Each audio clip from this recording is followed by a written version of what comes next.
Bagi Shiro tu boleh bercakap. Kita selalu tengok testimoni macam apa, bagi Shiro tu boleh bercakap, perkataan bertambah semua tu kan.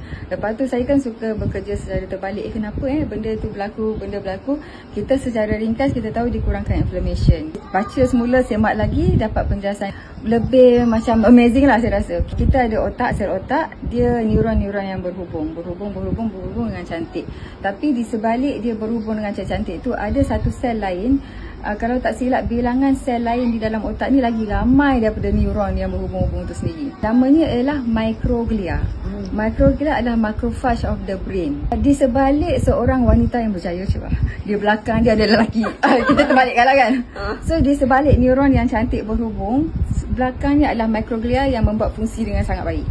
So apa dia buat? Dia adalah hero yang tidak terpandang, microglia tu. Sebab untuk synapse tu bersambung, sometimes synapse tu dia kecelaruan. Synapse tu adalah satu neuron dengan satu neuron, hujung dia bersambung macam ni cantik-cantik. Tapi ada keadaan yang dia punya synapse tu banyak sangat ekstra berserabut kat situ. Jadi yang ada fungsi pruning, the pruning of the synapse tu, this microglia yang buat pruning tu berserabutnya, dia kata berseliratnya, tim dia trim pruning jadi cantik. Itu satu dah cantik. Itu microglia yang buat. Microglia adalah macrophage of the brain yang dia memakan IPPA1. Dia jadi cerdik dengan IPPA1 kan. Maknanya itulah agaknya yang jadi macam tu. Dia jadi, oh aku kena pruning benda ni, rancak, serabut sangat. Dia pun pruning lebih cantik. Itu pertama. Ada lagi dua adalah ada juga synapse yang dia nak bersambung tetapi dia tak sampai. Dia terangkan macam tu, dia macam tak sampai. Jadi yang menyampaikan dia microglia. Mari sini sampai. Dia akan membina yang tak sampai tu sampai dia sampai. Boleh dia berhubung. Ni sel otak berhubung. Dia bukan berhubung sendiri dia kena habiskan serabut sekitar dia apa semua tu, kena semak samun. So semak samun tu microglia, macrophage of the brain yang clearkan. Yang ketiga adalah neuron tu, axon, lepas tu dia punya echo tu kan. Lepas tu dia punya sepanjang tu dia ada myelin sheath. Selaput membalut dia. Dia punya sarung. Sarung tu menyebabkan pemindahan impuls elektrik daripada satu neuron ke satu neuron tu jadi laju. So ada keadaan impuls tu berkoyak-koyak rupanya. Dia kena repair. Siapa yang repair? Microglia repair benda tu.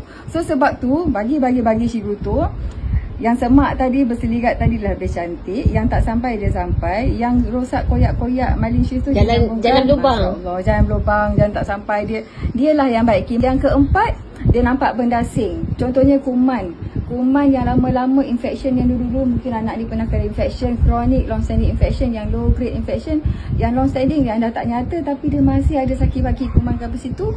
Microglia, apa kau ni bawa sini kuman, dia dah lebih celik, apa kau macam dia makan dan dia boleh makan benda asing yang heavy metals ke apa ke, yang mana dia boleh makan, dia makan.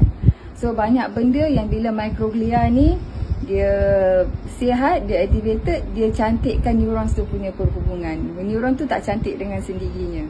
Barulah itulah bila dia bersambung dengan cermat, dengan bersih, dengan licin macam tu, tak ada serabut dan di mana dekat kena dekatkan.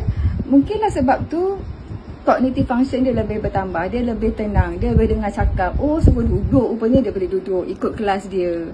Kan lepas tu dia boleh bercakap. Ada area yang untuk bercakap, dia boleh bercakap. Mungkin sebab tu. Memang macrophage of the brain, microglia tu kerja dia.